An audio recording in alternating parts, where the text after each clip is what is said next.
नमस्कार। राजस्थान की तमाम फटाफट खबरों में आपका स्वागत है। राजस्थान की खबरों के लिए आपसे निवेदन कि यदि आपने हमारे चैनल को सब्सक्राइब नहीं किया है तो कृपया करके आपके अपने चैनल को सब्सक्राइब कर लें। आप सब्सक्राइब करते हैं तो हमें हिम्मत होती है सही और सच्ची खबरें आप तक पहुंचाने की। और यदि आपको खबरें, राजस्थान की खबरें पसंद आ रही है तो कृपया करके यदि ज्वाइन का बटन दबा सके तो ज्वाइन भी बटन दबाएं। ज्वाइन का बटन दबाने से आपको एक छोटी राशि आप हमारे चैनल को भेज सकते हैं, क्योंकि चैनल पर इस तरह से हिम्मत करना यह आपके ज्वाइन और सब्सक्राइब पर बहुत निर्भर करता है। तो क्या है आज की ये बड़ी खबरें राजस्थान से। राजस्थान में सैंपल फेल होने के बाद भी कंपनियों पर कार्रवाई नहीं की जा रही। वहीं ड्रग विभाग ने आला अधिकारियों ने उन्हें बचाने के लिए अलग ही कानून बना दिया। इस नए नियम के मुताबिक यदि किसी दवा में कोई भी एक साल्ट शून्य है तो भी उस दवा को नकली नहीं माना जाएगा। विभागीय अधिकारियों ने न केवल यह नियम बनाया बल्कि विधानसभा में नकली दवाइयों की मांगी गई रिपोर्ट में इसे साबित करते हुए उन सैंपल को भी क्लीन चिट दे दी जिनमें घटक नहीं थे। आपको मीडिया पर किसकी चर्चा दिखाई जाती है, जबकि असली चर्चा ये होनी चाहिए कि किस तरह से बिना घटक के भी उन दवाइयों को क्लीन चिट दे दी गई, या आप किस तरह से इसको लेंगे तो किस तरह से आपके बच्चों के लिए, आपके लिए वह नुकसानदेह होगी। मामले को लेकर विभाग की ओर से कमेटी भी बनाई गई और ड्रग विभाग के अधिकारियों से जवाब भी मांगा गया। इसके 3 महीने बाद तक भी मामले में कोई कार्रवाई नहीं की गई, क्योंकि आप लोगों को भी इसमें चिंता नहीं है। आप लोग दूसरे मामलों पर लगे हुए हैं, जबकि असली डर यही है। मीडिया में दिखाया गया डर नकली है, क्योंकि वह बनाया हुआ है, यानी उसको तोड़ मरोड़ कर पेश किया गया है, जबकि असली डर यह है कि आपको नकली दवाई भी मिल रही है। मामले में ड्रग कंट्रोलर अजय फाटक ने कहा कि हमने पूरी जानकारी उच्चाधिकारियों को दे दी है। कमेटी में सभी शामिल थे और जो तय किया गया उस पर आगे की प्रक्रिया होगी। ड्रग विभाग की ओर से विधानसभा को दी गई जानकारी में बताया गया कि 1 जनवरी 2022 से 31 दिसंबर 2024 तक 36 सैंपल नकली थे। लेकिन इससे पहले लोकसभा में जब ये जानकारी मांगी गई तो ड्रग विभाग ने इसी अवधि में 55 सैंपल नकली होना बताया था। बाद में इसका पता लगने पर ड्रग अधिकारियों की ओर से जवाब दिया गया कि जिन सैंपल में कोई एक घटक शून्य था वह नकली नहीं माना गया। इसके बाद आयुक्त खाद्य सुरक्षा व औषधि नियंत्रक ने कमेटी बनाई। ड्रग आपको, यानी आप जिसका इलाज ले रहे हैं, हो सकता है उसमें कोई घटक नहीं हो, तब भी आपको वो दवा नकली नहीं मानी जाएगी। आप इस पर कहीं पर भी कोई चर्चा देखी होगी? नहीं देखी होगी, क्योंकि अब आप भी इस पर कहीं कोई चर्चा नहीं करते। अब मंगलसूत्र बनवाना और भी महंगा हो गया, यानी और भी आप बेफिक्र होकर रहिए, क्योंकि मंगलसूत्र बनवा नहीं सकते तो बनवा नहीं सकते तो कोई उसको चुरा भी नहीं सकता। गुरुवार को जयपुर में चांदी पहली बार 1.5 लाख रुपए प्रति किलो के पार हो गई। इसके साथ ही सोना भी 1,20,500 रुपए प्रति 10 ग्राम के रिकॉर्ड भाव बिका। इससे 10 ग्राम जेवराती सोने की कीमत 1,12,400 रुपए हो गई। पिछले 3 महीने में चांदी ने अपनी तूफानी रफ्तार से सोने को पीछे छोड़ दिया। इस साल 9 महीने में ही चांदी लगभग 70% और सोना करीब 54% महंगा हो गया। हम किस तरह की लापरवाही करते हैं, इसकी एक मिसाल देखिए। कुसियापुर गांव यानी धौलपुर में 10 से ज्यादा लोग उटंगन नदी में देवी माता की मूर्ति विसर्जन के समय गहरे पानी में डूब गए। 2 के शव बरामद किए गए। पुलिस प्रशासन ने खेरागढ़ पुल के आसपास गहरे पानी को देखते हुए बैरिकेडिंग कर रखी थी, लेकिन कुछ लोग 300 मीटर पहले एक लिंक रोड होते हुए मूर्ति विसर्जन करने के लिए नदी पर पहुंच गए। इसी बीच 10 युवक गहरे पानी में डूब गए। गहरे पानी में डूबने वालों की संख्या में और भी बढ़ोतरी हो सकती है। वहीं अहंकार स्वाहा। जी हाँ, आप कितना भी अहंकार कर ले या कोई व्यक्ति कितना भी अहंकार कर ले, उसका अंत स्वाहा ही है। कोटा के दशहरा मेला इतिहास में दर्ज हो गया। गुरुवार शाम 8:39 पर यहां रावण के 233 फीट ऊंचे पुतले का आतिशी दहन किया गया। यह अब तक रावण का सबसे ऊंचा पुतला था। इसे Asia book of world record और India book of world record में दर्ज किया गया। कार्यक्रम में मुख्य अतिथि लोकसभा अध्यक्ष ओम बिरला व मुख्यमंत्री भजन लाल शर्मा थे। जोधपुर में SC/ST कोर्ट में ओसिया के पड़ासला के 16 आरोपी 7-7 साल की सजा सुनते ही कोर्ट से फरार हो गए। सजा सुनाने के बाद मजिस्ट्रेट ने चालानी गार्ड को हिरासत में लेने के आदेश दिए। जब चालानी गार्ड उनको हिरासत में लेने पहुंचा तब एक एक करके सभी आरोपी कोर्ट से भाग चुके थे। रेलवे भर्ती बोर्ड द्वारा सहायक लोको पायलट पदों के लिए 761 अभ्यर्थियों को दस्तावेज सत्यापन के लिए सफल घोषित किया गया है। इन सभी के रोल नंबर जारी कर दिए गए हैं। फुलेरा थाना अधिकारी जयपुर के पास फुलेरा थाना अधिकारी दलाल के जरिए 50,000 रुपए की रिश्वत लेते गिरफ्तार हुआ। ACB ने गुरुवार को फुलेरा SHO इंस्पेक्टर चंद्र प्रकाश यादव को दलाल हैप्पी माथुर के मार्फत 50,000 रुपए की रिश्वत लेते समय रंगे हाथों पकड़ लिया। ये रिश्वत SHO ने एक युवक को साइबर क्राइम के मामले में नहीं फंसाने के एवज में ली थी। पकड़ा गया दलाल हैप्पी माथुर थाने के पास ही मोबाइल की दुकान चलाता था। जब साइबर अपराधी को SHO लोग ही बचाएंगे तो आप किस तरह से आप अंदाजा लगा लीजिए कि हजारों करोड़ रुपए गायब होने पर भी साइबर अपराधी क्यों नहीं पकड़ में आते हैं। भास्कर की बड़ी खबर, 10 जिलों की 20 विधानसभा में सर्वाधिक चोरी, सियासी पावर, मंत्री खीवसर, बेडम सहित पायलट, बेनीवाल के क्षेत्र बिजली चोरी के गढ़ बने हुए हैं। राजस्थान के 10 जिलों के 20 विधानसभा क्षेत्र के करीब 40 सब डिवीजन बिजली चोरी के गढ़ बन गए हैं। यहां अवैध ट्रांसफार्मर व लाइन डालकर धड़ल्ले से अवैध बिजली सप्लाई ली जा रही है।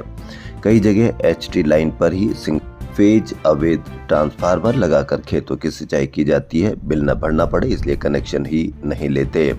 आपको, हमें या घरेलू लोगों को किस लिए बिजली महंगी होती है? क्योंकि हनुमान बेनीवाल के नागौर लोकसभा क्षेत्र के सब डिवीजनों में 22%, पूर्व डिप्टी CM सचिन पायलट के टोंक में करीब 33%, वहीं भाजपा विधायक भेरा राम सियोल के ओसिया, मथानिया, बावड़िया सब डिवीजन में 34%, विधायक रितु मानावत के बयान में 30% बिजली चोरी है।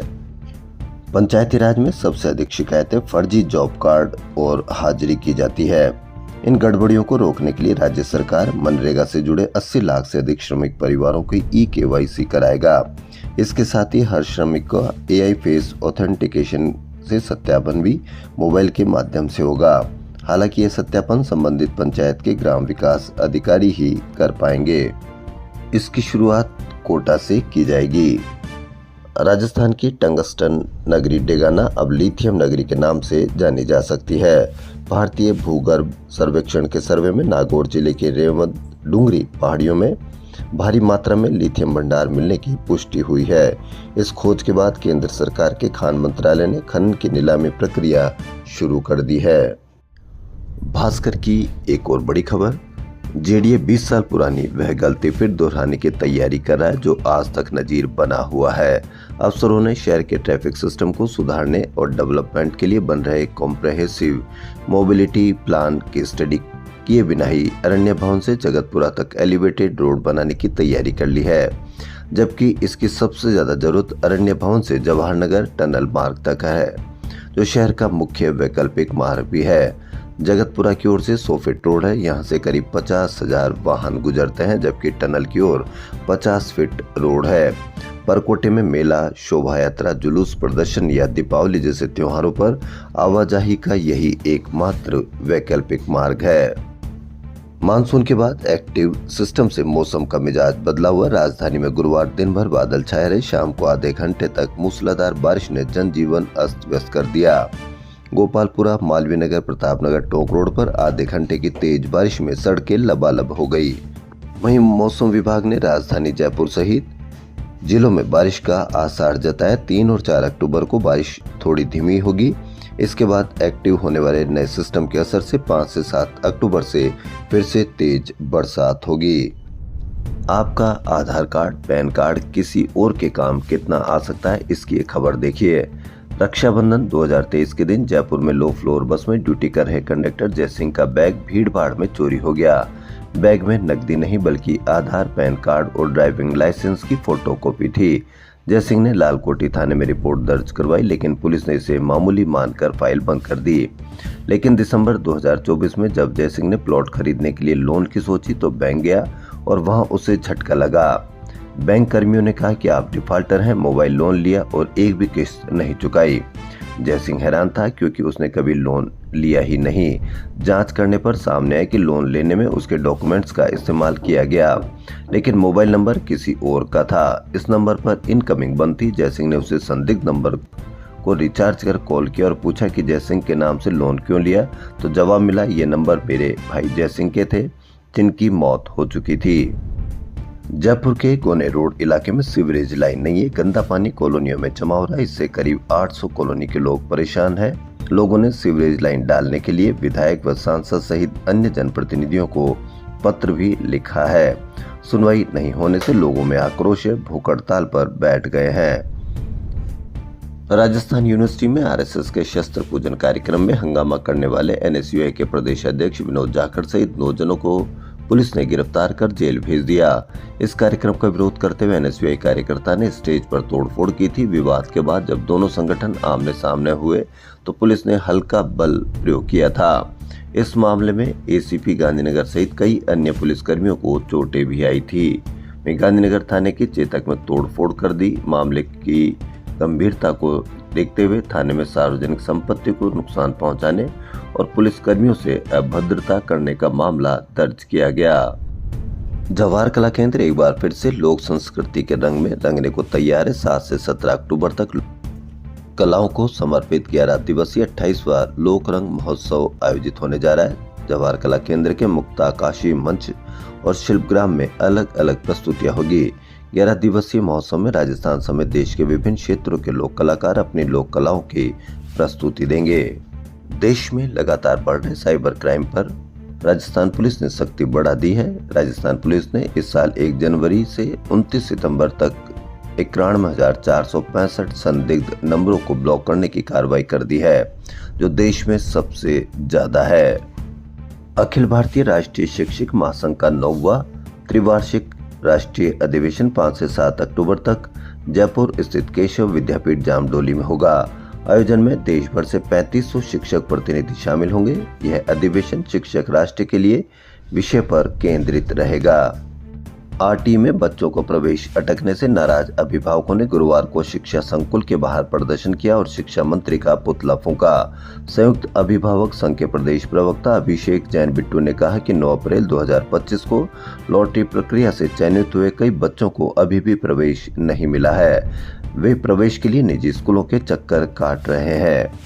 आप इससे अंदाजा लगा लीजिए कि जिन आपके बच्चों का आरटी में बच्चों का प्रवेश हुआ, बच्चों को प्रवेश नहीं मिला और फिर भी कहीं कोई चर्चा नहीं। इससे आप इस बारे में चर्चा कीजिए कि आपके बच्चों का प्रवेश क्यों नहीं, जबकि मीडिया पर किसी दूसरे ही विषयों पर चर्चा की जाती है।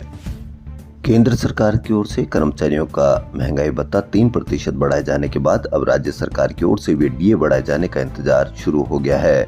1-2 दिन में आदेश निकलने के साथ ही राज्य के करीब 10 लाख कर्मचारी और 6 लाख पेंशनर्स का वेतन बढ़ जाएगा। वर्तमान में राज्य कर्मचारी और पेंशनर्स का डीए 55% है। आदेश के बाद यह बढ़कर 58% हो जाएगा। राज्य कर्मचारियों के अलावा प्रदेश के बोर्ड, निगम या आयोग के कर्मचारियों के लिए भी आमतौर पर इसके बाद अलग से डीए बढ़ाने के आदेश किए जाते रहे हैं। डीए बढ़ने का असर ये होगा कि जिन कर्मचारियों का मूल वेतन 55% पर चल रहा है, अब 58% बढ़ने से 3% की राशि उन पर वेतन की बढ़ जाएगी। वहीं कर्मचारी नेता गजेंद्र सिंह राठौड़ व देवेंद्र सिंह नरूका का कहना है कि कोरोना के समय से ही 25% राशि जीपीएफ में जमा की जा रही है। अब चूंकि कोरोना खत्म हुए 4 साल हो चुके हैं, कर्मचारी चाहते हैं कि पूर्व की तरह नियमित बोनस पूरा ही खाते में ट्रांसफर किया जाए ताकि उनका परिवार दिवाली पर अच्छी खरीदारी कर सके। राजस्थान विधानसभा में मानसून सत्र के दौरान मुद्दा बने स्पीकर द्वारा हिडन कैमरे से जासूसी प्रकरण में अब नेता प्रतिपक्ष टीकाराम जूली ने राष्ट्रपति से समय मांगा है। जूली ने कहा कि ऐसा करते संवैधानिक संस्थाओं की पवित्रता पर गंभीर प्रश्न चिन्ह खड़ा करता है। ये घटना न केवल विपक्षी विधायकों की निजता का हनन है, बल्कि जनता के विश्वास के साथ सीधा खिलवाड़ भी है। इस प्रकरण पर विपक्षी दल के प्रतिनिधियों ने राज्यपाल से भेंट कर उनसे निष्पक्ष जांच की मांग की थी। अब राष्ट्रपति से समय प्रदान करने का आग्रह किया गया है। विपक्ष इस लड़ाई को अंत तक लड़ेगा।